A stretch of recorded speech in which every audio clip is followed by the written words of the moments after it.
por el estrés, problemas, estrés, contracción muscular, y que tiene una característica de ser crónica y ser desencadenada justamente a problemas emocionales.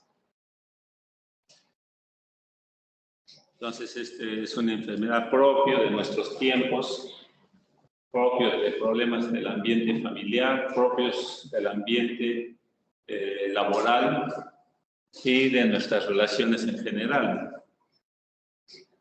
Desde luego que hoy día se tiende a dar más en gente joven, digamos gente universitaria inclusive, en los cuales ya los problemas crónicos, sea por índole académico, exámenes, sea por problemas de relaciones interpersonales, todo eso conlleva al final a estrés, a contracciones musculares y este cuadro clínico muy frecuente que es la fibromialgia. La fibromialgia como tal es una forma de reumatismo extraarticular porque no están comprometidas las articulaciones como tal. Acá no hay compromiso articular, ni de la membrana sinovial ni del cartílago articular. Y básicamente lo que está comprometido son los músculos, son las áreas periarticulares en el entorno de las articulaciones, en los cuales se insertan los tendones y hay un compromiso de tensión a nivel de estos tendones, donde se insertan en las áreas próximas a las articulaciones. Entonces hay un dolor crónico, usualmente recidivante, periodos de activación, de dolor, periodos de inactivación, el dolor, usualmente se acompaña este dolor de rigidez, ¿ya?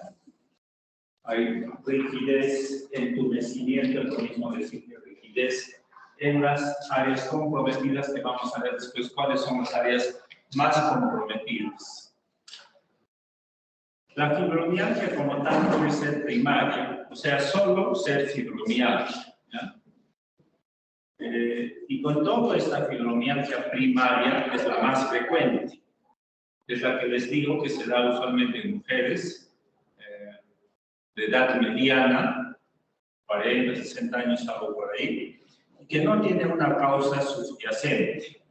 Solamente se da la fibromialgia, usualmente por problemas tensionales, se da este dolor crónico y no existe otra enfermedad subyacente que explique esta fibromialgia. Y hay lo que se llama la fibromialgia secundaria, en la cual ya existe un determinado padecimiento de enfermedad. Por ejemplo, enfermedades reumáticas como la artritis reumatoidea, la artrosis, llamada también osteoartritis, traumatismos, enfermedades de índole endocrino, hipertiroidismo, obesidad, hipertensión, etc. Los cánceres, todas estas enfermedades que sean crónicas, van a conllevar asociado a que los pacientes que padecen estas enfermedades sufran de un problema crónico, su enfermedad. Esto conlleva a estrés, angustia a nivel del sistema nervioso central, es concebido por las neuronas de la corteza, y esto envía naturalmente órdenes a la parte media del cerebro, a todo lo que es el hipocampo, que es el cerebro emocional, y hay toda una disregulación entonces a nivel del sistema nervioso que conlleva al final de cuentas a que se realice esa contractura de los músculos y en el nivel de la inserción de los tendones. Entonces, también es relativamente muy frecuente que determinadas enfermedades de índole crónico al mismo tiempo se asocien de fibromialgia. Y esto es lo que se llama fibromialgia secundaria, ¿ya? Fibromialgia secundaria a algún otro trastorno o padecimiento crónico.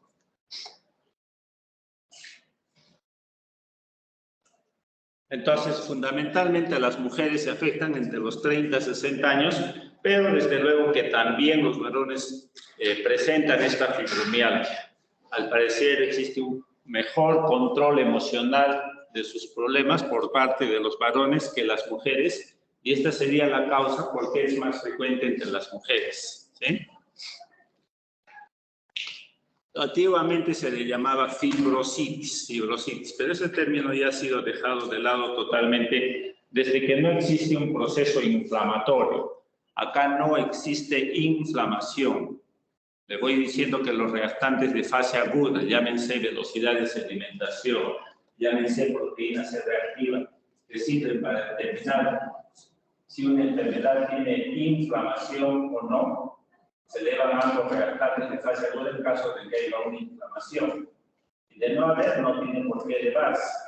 Entonces, en la fibromialgia no hay un proceso inflamatorio. No hay elevación de reactantes de fase aguda como la velocidad de eritrosedimentación, como la proteína C reactiva, ¿ya? Antes también se llamaba miofascitis, para hablar de un compromiso muscular o de fascitis. También ha sido dejado de lado este término miofascitis. Dolor miofascial crónico. Y en esto vamos a ver, no voy a tocar el tema tampoco, que existe toda una gama de enfermedades llamados síndromes miofasciales crónicos, ¿ya? Entonces, la fibromialgia en realidad es parte de este llamado síndrome miofascial crónico. Aquí integran esta lista de enfermedades, por ejemplo, lo que se llama la fatiga crónica, síndrome de fatiga crónica, que tiene un tanto parecido a la fibromialgia, pero tiene ciertas peculiaridades clínicas distintas a ellas. Una de ellas, por ejemplo, es la fiebre que en ningún momento lo presenta el cuadro de fibromialgia.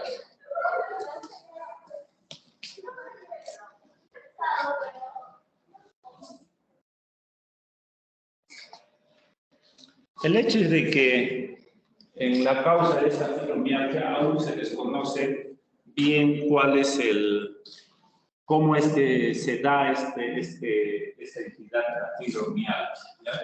Pero bueno, se han hecho varios estudios y al parecer la principal neuromediador o neurotransmisor a nivel del sistema nervioso central causante de la fibromialgia viene a ser una alteración en este neurotransmisor que es la serotonina, ¿ya? La serotonina.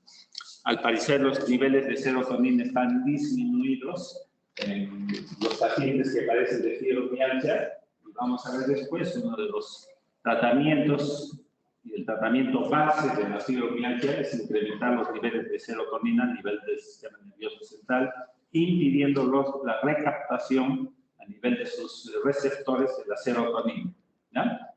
Entonces, como les digo, no está muy bien estudiado aún esto, pero en el sistema nervioso central se ha visto en estos pacientes que hay una disminución de la serotonina y este sería un desencadenante en lo que es la transmisión del dolor a nivel de músculos tendones. Los pacientes que padecen de fibromialgia, gran mayoría de ellos van a tener alterados sus niveles de sueño, tienen disminuidos el sueño, el estadio 4 no rinde el sueño. Se desconoce si tales anomalías son la causa o el resultado, como les reitero, ¿no? Al parecer todo el desencadenante es los problemas, el estrés, la angustia, un mal control emocional del estrés, de la angustia, y ahí viene el problema, todo se originaría a nivel del sistema nervioso central, a nivel del hipotálamo, del hipocampo, donde tiene que ver mucho el control de las emociones. Y controlar las emociones es nuestras neuronas de la corteza cerebral. Ellos tienen que mandar órdenes hacia el cerebro medio para que allí, a nivel del hipocampo, sobre todo, hay un adecuado control de nuestras emociones. Y si uno no controla esas emociones, justamente viene pues, el desajuste. Viene el estrés, viene la angustia y viene no solamente la fibromialgia, sino muchas otras entidades que son desencadenadas por el estrés, sobre todo por el estrés crónico.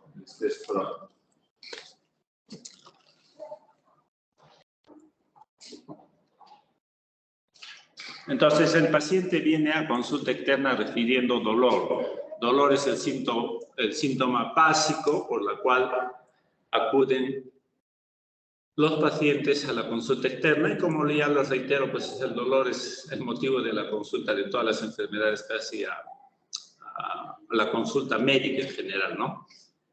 Entonces, este dolor usualmente va a comenzar en la región, en el entorno del cuello y de los hombros. Vamos a ver después los puntos dolorosos. El paciente viene refiriendo dolor y cierta rigidez a nivel del cuello, ¿sí? A nivel del cuello, en la parte cervical, ¿no? La parte cervical en el cuello. Bien, a nivel de los hombros. Y puede extenderse hacia otras áreas que están más o menos bien delimitadas, se llaman puntos gatillos, que hoy en día, ¿qué pasó? Que hoy en día está cambiando ciertamente estos puntos gatillos y darle consideración a otros hechos más importantes, pero en la práctica clínica los reumatólogos, los médicos que estudian la fibromialgia tienen mucha consideración de determinados puntos dolorosos llamados puntos gatillo, que son considerados el número de 18, donde más los presentan estos pacientes, ¿ya? Ahora, estos dolores van a tener relación fundamentalmente ¿con qué? Con la fatiga nerviosa.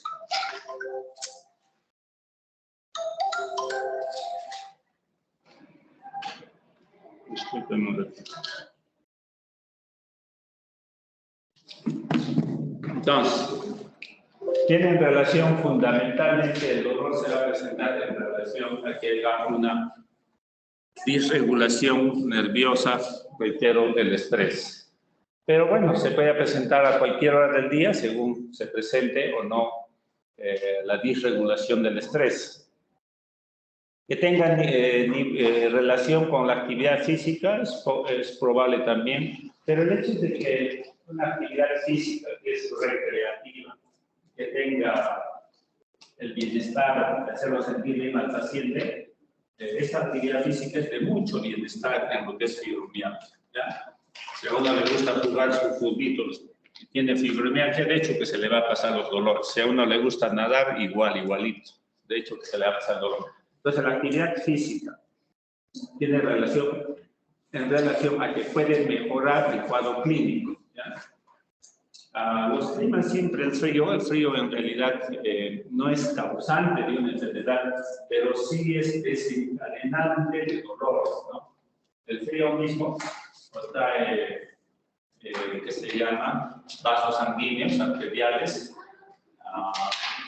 condiciona menor llegada de oxígeno a los tejidos, en este caso a músculos, tendones, y eso propicia de que haya más dolor, ¿ya? Los climas fríos en general propician más dolor en este caso en la fibromialgia.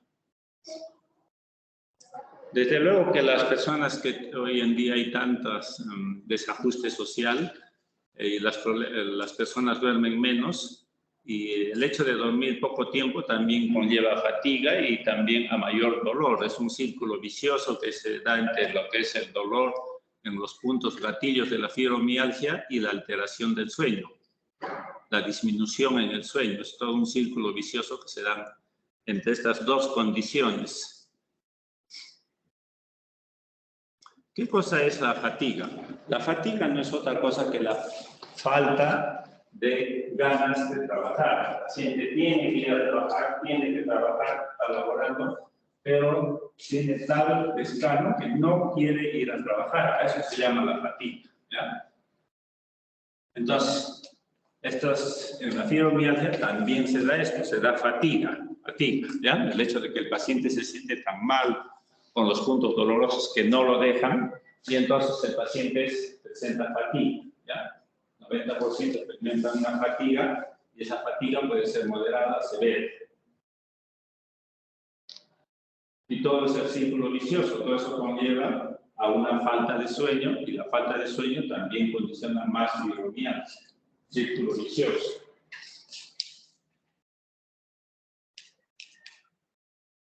Son pacientes que frecuentemente se despiertan en la noche debido a la problemática que presentan. Esta es una entidad crónica, Solamente quien la puede curar es el mismo paciente, ¿ya? Y si el paciente no atiende al conocimiento de esta entidad por la cual es desencadenada, este paciente va a seguir con dolor. Estos pacientes van a tener un sueño muy ligero, frecuentemente se van a despertar y, como les reitero, es todo un círculo vicioso. El dolor puede ser leve, puede ser moderado, puede ser severo. Pacientes que tienen dolor intenso, incapacitante. El paciente llega a tal grado de no poder realizar sus cosas, sus movimientos de miembros superiores. No puedo, dice, me duele y no puedo, ¿no? Son pocos los casos que llegan a este extremo de presentar una fibromialgia crónica severa. Son pocos, no son los más. Los más son los que tienen un dolor moderado, pero usualmente es crónico recidivante. Tiempos sin dolor, tiempos con dolor. Y estos son algunos puntos gatillos considerados en la fibromialgia, y la mayor parte de ellos radica en el entorno del cuello, ¿ya? Y en el área, en el entorno del cuello, en el área concerniente a columna paracervical, ¿sí? Ustedes pueden ver ahí unos puntos dolorosos en el entorno del cuello, en el entorno del área de la columna cervical, ¿sí?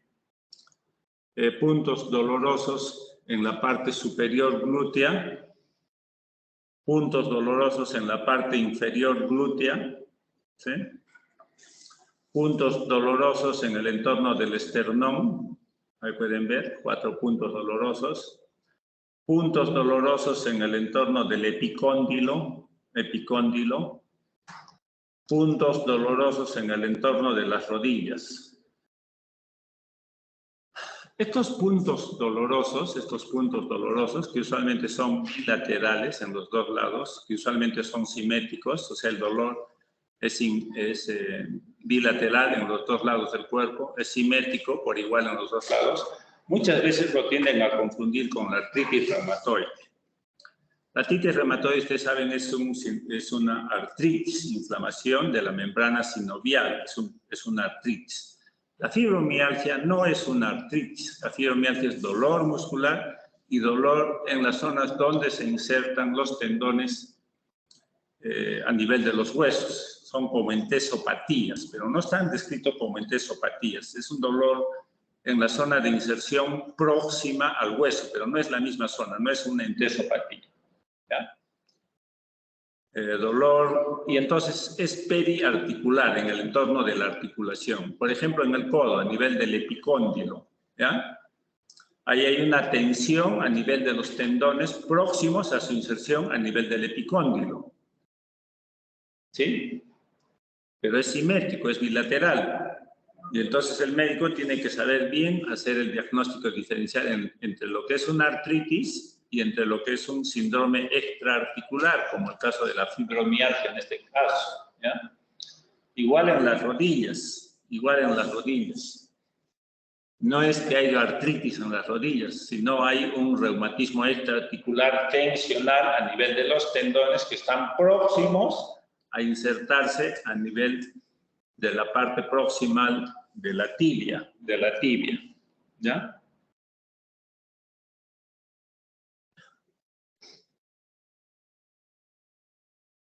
Son los mismos puntos dolorosos que les he dicho, pero ya sumados son los mismos. Sumados van a dar 18.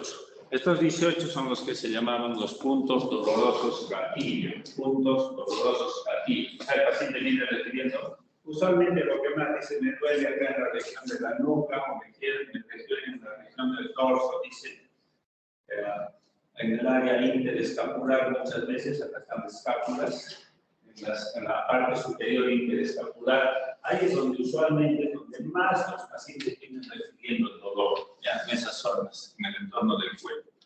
Y uno va a buscar a veces estos puntos gatillos, comprime estas zonas de puntos gatillos y desencadena dolor, que uno pues busca, ¿ya? Pero las más de las veces el paciente viene refiriendo en la región del cuello y en la región interescapular superior. Sumados hacen 18 puntos gatillos. Ahora, Vamos a ver después.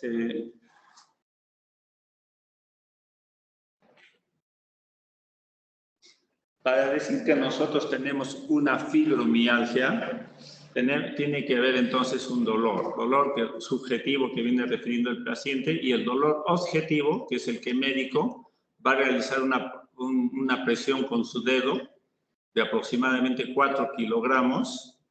Tendrán que tener la fuerza de 4 kilogramos en un dedito para que al apretar sobre estos 18 puntos dolorosos se desencadene el dolor y al menos 11 de ellos sean positivos. 11 de ellos sean positivos. ¿Ya? Estos son criterios clásicos para el diagnóstico de fibromialgia, es decir, para yo decir que tienen fibromialgia tengo que encontrar 11 de los 18 puntos a mí descritos. Cuando yo con mi dedo comprimo esos puntos gatillos con una presión de al menos 4 kilogramos y pueda desencadenar el dolor.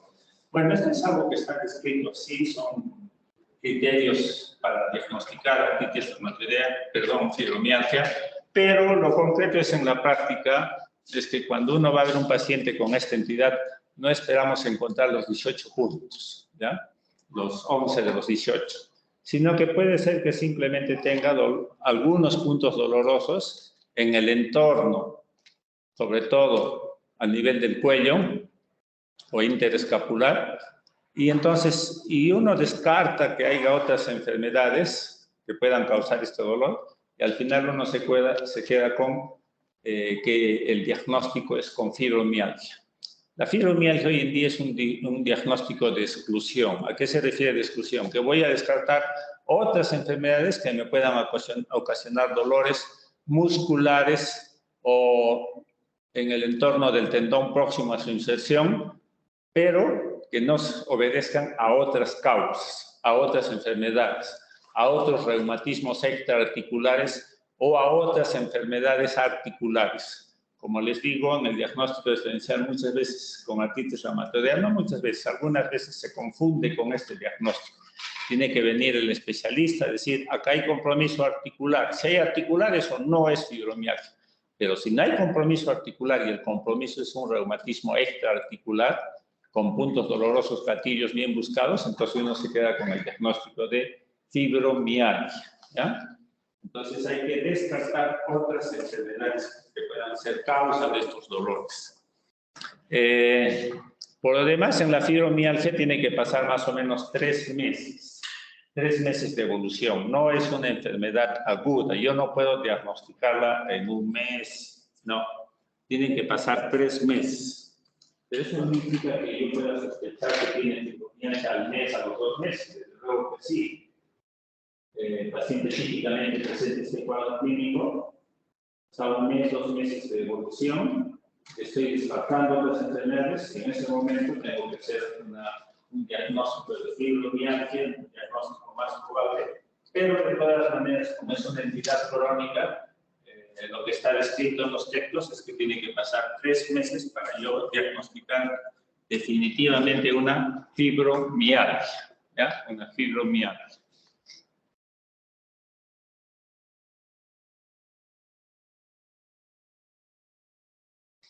Entonces, el problema de la fibromialgia es que no es una enfermedad que comprometa la salud, la vida de un órgano, para nada. No es una enfermedad maligna, no es una enfermedad orgánica como tal que me lleve a un deterioro de un determinado órgano de la economía, no. La fibromialgia, con todo, es una enfermedad benigna. Solamente implica contracción del músculo, tensión de esos músculos proximales a su inserción, pero que originan dolores. El problema ahí es el dolor, ¿ya? El dolor. Y entonces, ese cuadro doloroso muchas veces no puede ser superado por el paciente. Al paciente se le tiene que explicar en qué consiste esta entidad. En principio que no es nada malo, en principio que no le va a causar la muerte, en principio que no le va a deteriorar ningún órgano de la economía, simplemente es dolor, dolor y dolor. Y que mientras no supere su problema crónico de problemas, de control emocional de su estrés, este problema va a seguir. Y muchas veces va a seguir toda la vida, toda la vida. Entonces, depende de cada uno, ¿ya? Depende de cada paciente, cómo puede controlar sus problemas, cómo puede controlar su estrés.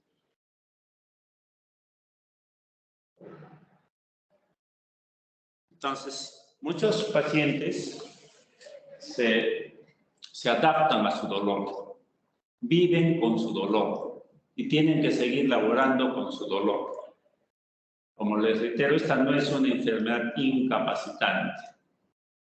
El dolor en casos ya muy severos, los cuales son pocos, sí puede ser un dolor incapacitante que al paciente lo postre y no pueda realizar su trabajo. Pero estos son casos muy pocos.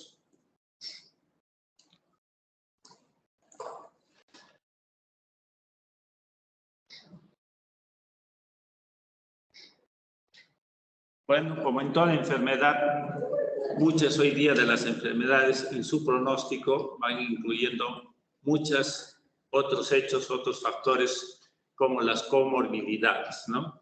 El hecho de que haya una comorbilidad asociada, llámese enfermedad crónica articular, artritis reumatoidea, lupus, espondiloartropatía seronegativas, todos ellos van a conllevar a una mayor severidad. ¿Por qué? Porque cuando tengo una enfermedad crónica establecida, yo tengo una artritis reumatoidea, yo tengo un lupus eritematoso, una polimiositis, ya tengo una enfermedad. Ya el paciente por sí mismo sabe que estas enfermedades no se curan, son autoinmunitarias genéticas, que por lo tanto esas enfermedades lo va a llevar el resto de su vida y eso sí le genera un problema. Y ese problema, cuando se asocia a fibromialgia, va a ser muy difícil sacarse la fibromialgia. En cambio, una fibromialgia primaria, en la cual no hay una comorbilidad, es más fácil de superar. El paciente sabe que solamente esto se debe básicamente a sus problemas interpersonales, etcétera, y en la cual ya juega un factor fundamental el control emocional de estos y, por lo tanto, la resolución de la fibromialgia. Algunos pacientes logran resolver y logran tener un buen control emocional y entonces se supera la fibromialgia, ¿ya? Desde luego que influye mucho pues, los factores familiares, un buen ambiente familiar, un buen ambiente social. El nivel socioeconómico está metido en todo. Cuando no hay dinero, el paciente sufre más, no hay dinero para los medicamentos, se siente aislado, el problema se incrementa y el círculo vicioso de fibromialgia se amplía al factor económico más. Entonces, el factor más influyente es este, ¿ya? En la cual el paciente tiene que asumir su propia responsabilidad. El paciente tiene que decir, yo tengo fibromialgia y esto se debe a factores tensionales. Por lo tanto, yo puedo superarlos, yo puedo resolverlos. Ese es el hecho fundamental en superar la fibromialgia. Los pacientes usualmente no creen, hay veces en el médico, tienen dolor, y lo que quieren es un medicamento que le calme el dolor y que le calme todo. Y eso no es así. En esta entidad, quien más tiene que apoyar en su tratamiento es el mismo paciente. El mismo paciente asume su enfermedad, asume que la puede superar y desde luego que sí lo puede hacer. Los medicamentos solo sirven básicamente para aliviar el dolor. Entonces, en lo que es medicamentos, se utilizan diversos tipos de medicamentos. Dentro de ellos, los analgésicos, a la cabeza, desde luego, el paracetamol, ¿no? El paracetamol que durante mucho tiempo se ha usado 500 miligramos por día, hoy día se sabe que 500 es poca dosis y que hay que dar 1 gramo. 1 gramo de paracetamol. Se puede dar hasta 4 gramos al día, según el caso. Lo usual es utilizar 1 gramo en la mañana, 1 gramo en la tarde.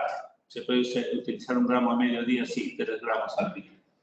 Mucho temor se tenía la hepatotoxicidad por exceso de dosis de paracetamol, pero como les digo, el dar 2 gramos, 3 gramos, inclusive 4 gramos por corto tiempo no implica ningún riesgo de hepatotoxicidad por paracetamol. Pero así se debe dar. Cada vez que quieran utilizar el paracetamol, más clásicamente conocido como Panadol, hay que utilizarlo 1 gramo.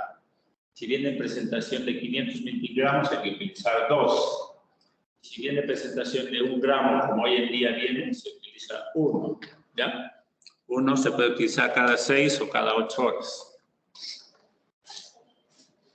Ese es el analgésico más utilizado. Desde luego que hay otros como el tramadol, ¿no? El tramadol, de hecho, que es un opioide más potente en su acción analgésica, pero que tiene efectos adversos. Lamentablemente los tramadoles son opioides y tienen efectos adversos, sobre todo náuseas, vómitos, malestar general, dolor de cabeza. 10-20% que toma el tramadol van a tener estos efectos adversos y esto restringe su uso. En cambio, el paracetamol es una droga barata, bien tolerante y con buena eficacia clínica. Antiinflamatorios no esteroideos, sean inhibidores COX-2 o sean inhibidores inespecíficos, COX-1 o COX-2, también se utilizan. Todos ellos tienen acción analgésica. Y por esto es que se aprovecha el efecto, por el efecto analgésico, y no tanto por su efecto antiinflamatorio, desde que esta entidad no tiene un proceso inflamatorio. ¿Ya? Los AINES. Después, bueno, ¿para qué les hago de los AINES? Inhibidores COX-2, meloxicam, etericoxib, ¿cuáles otros más? Hay muchos más. El más utilizado, desde luego, que es el meloxicam, 15 miligramos por día, ¿no? Etericoxib, 90 miligramos por día. Celecoxib, de 200 a 400 miligramos por día. Son los tres AINES, inhibidores COX-2, más utilizados. Desde luego que el meloxicam es el más barato, es bien tolerable y es bueno, eficaz. Tal vez sea el AINE más utilizado en el mundo, el meloxicam, por estas consideraciones, sobre todo porque es más barato. En cambio, celecoxib, etericoxib son más caros.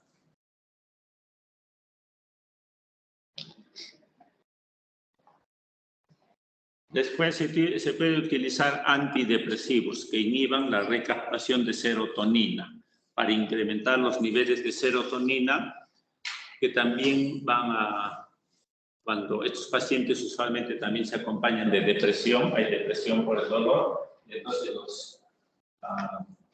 los antidepresivos, inhibidores de la recaptación de serotonina como la amitriptilina, la ciclobenzaprina, 15 miligramos por día o 25 miligramos por día y la ciclobenzaprina 5 miligramos, puede ser al día o 2 veces por día, tienen ese efecto antidepresivo, pero que hay que utilizarlo largo tiempo, ¿ya? Entonces, de alguna manera alivian el dolor al evitar la depresión. Bueno, el hecho de decirles que los medios físicos, medicina física, fisioterapia, diferentes tipos de aparatos que implican aplicación de calor, relajamiento muscular, también ayudan en el tratamiento de esta entidad, ¿ya? Ninguno es curativo, ninguno. Todo es paliar, calmar el dolor. Medicina física también es calmar y paliar el dolor. Desde luego que los masajes también son efectivos.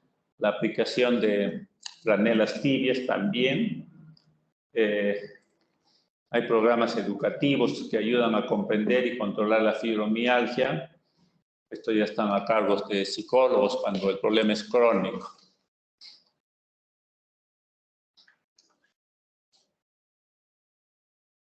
Ya, hasta ahí sería fibromialgia. No sé si tengan preguntitas. Sí, doctor, ¿hay alguna forma de ver si la paciente está fingiendo o hay un trastorno facticio? Bueno, es muy raro que el paciente genere, cree ese dolor. Antes se describía eso, podría haber ese dolor facticio.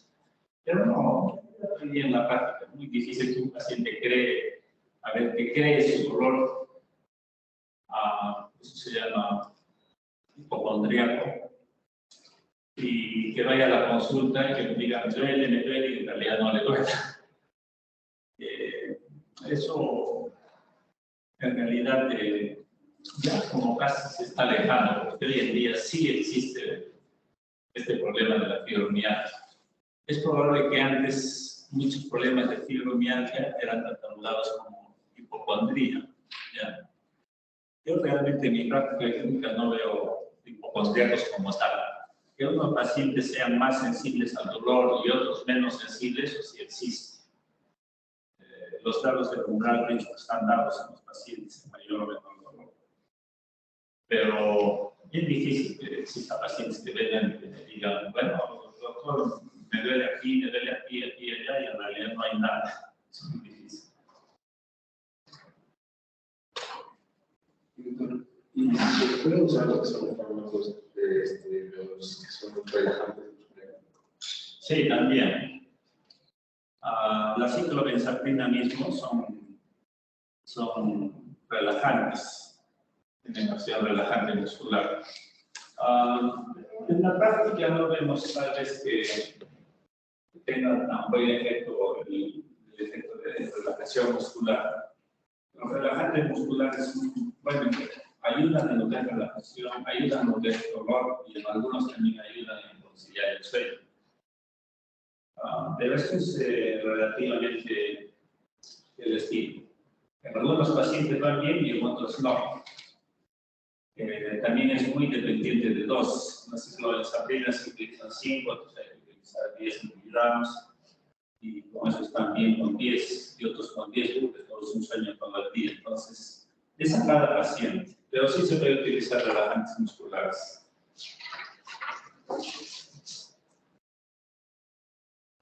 ¿Qué más?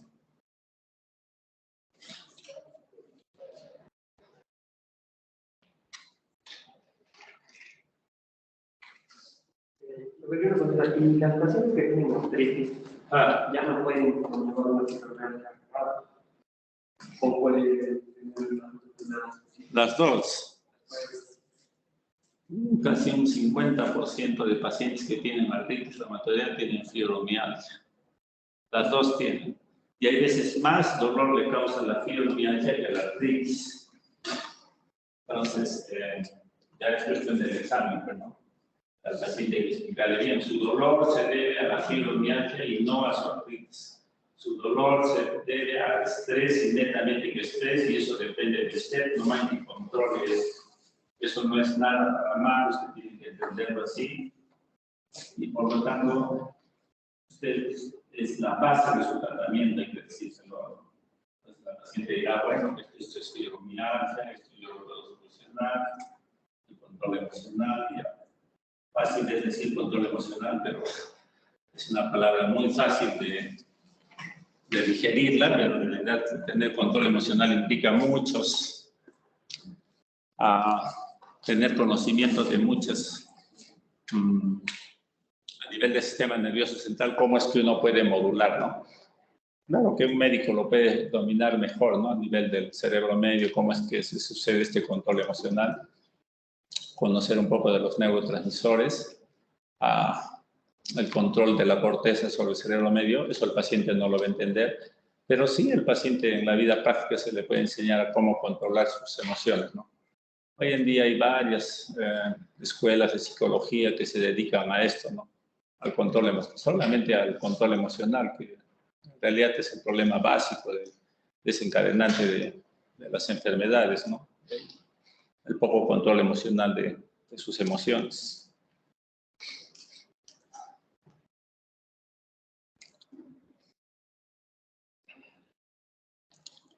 ¿Alguna pregunta virtual?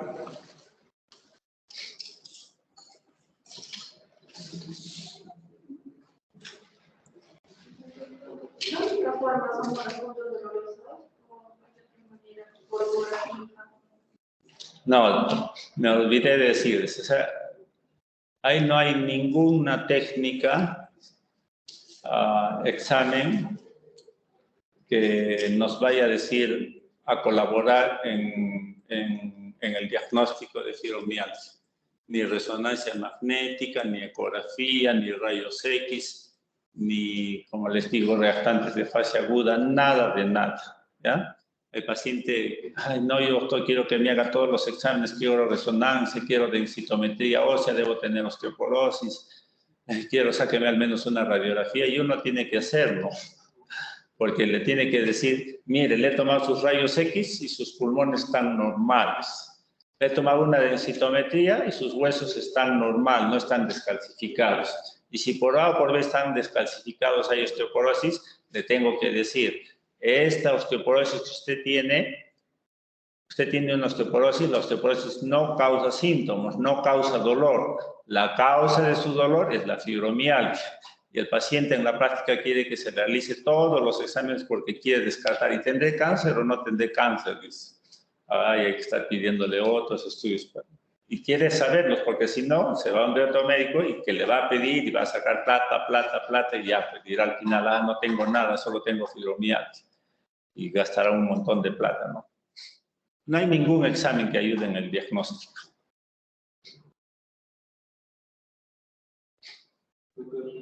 ¿Y cuáles son las enfermedades con las que podemos ya confundir con esta? Bueno, en mi criterio, la más es la artritis reumatoidea, por lo que es bilateral simétrica. Hay muchos pacientes que vienen con fibromialgia y van donde médicos y creen que es artritis reumatoide. Pero en la fibromialgia, como han visto, no hay compromiso de articulaciones de la mano, de las pequeñas articulaciones, llámese interfalange proximales, metacarpofalanges o muñecas, o en los pies. No hay, ¿ya? Y entonces, esa es una distinción muy característica, porque a veces afecta a los codos, a veces las rodillas, el cuello, una artritis reumatoidea también en el cuello, y entonces, cuando el especialista también se le puede pasar rápido y decir, no, acá a mí me parece que es una R y esto es una artritis reumatoidea, pues no. Pero un examen bien detenido, como les digo, es básico diferenciar lo que es compromiso articular de lo que es extraarticular, y ahí sale, ¿ya? Entonces, pero vemos en la práctica que muchas veces con artritis reumatoidea se tiende a confundir. El otro son pues, los llamados reumatismos tensionales. Hay el síndrome de fatiga crónica, que los digo, que es desencadenada por un virus, muchas veces el Epstein-Barr, y que da un cuadro de faringitis, que da un cuadro un poco de fiebre, y que el síntoma fundamental es la fatiga. El hecho de que el paciente está decaído permanentemente, no quiere hacer nada, tiene que ir a trabajar, pero lo hace con una holgura, un cansancio profundo, y que presenta algunos puntos dolorosos, algunas veces semejantes a fibromialgia, pero también en otras zonas. Eso se llama el síndrome de fatiga crónica. Tal vez con ese sea la entidad que más habría que hacer el diagnóstico diferencial. Pero reitero, en esta usualmente hay compromiso de garganta, hay veces hay fiebres, y la fatiga, el hecho de no querer ir a trabajar, por nada porque le duele, le pesan, se ponen duros, sus músculos rígidos, eso es la fatiga, ese es el síntoma predominante. Tal vez con ese sea la entidad fundamental, ¿ya? En el diagnóstico diferencial.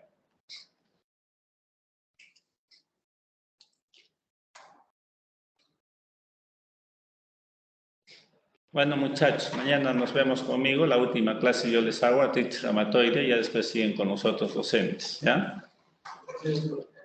Que tengan buena tarde. Hasta luego.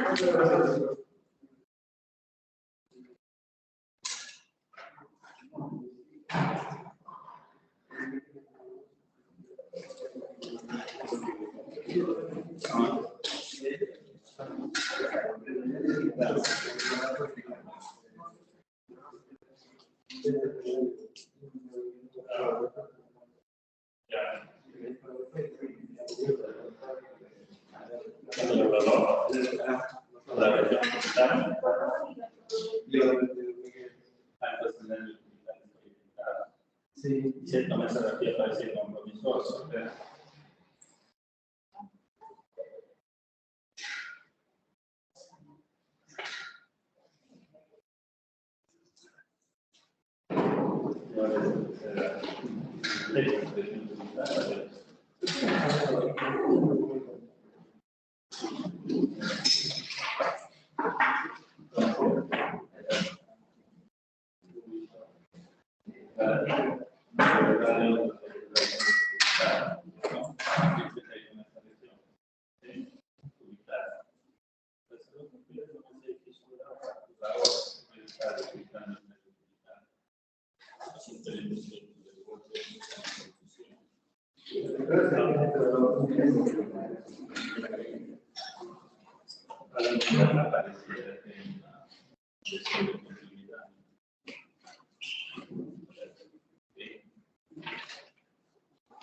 Entonces, estos son huesos raros, ¿cierto?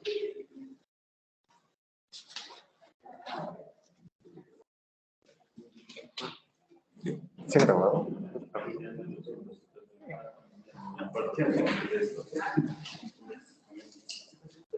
Mira, ¿no? Yo puedo hacer las mías. Acá hay cuestiones de continuidad normal. Por eso acá. Ahora, mire.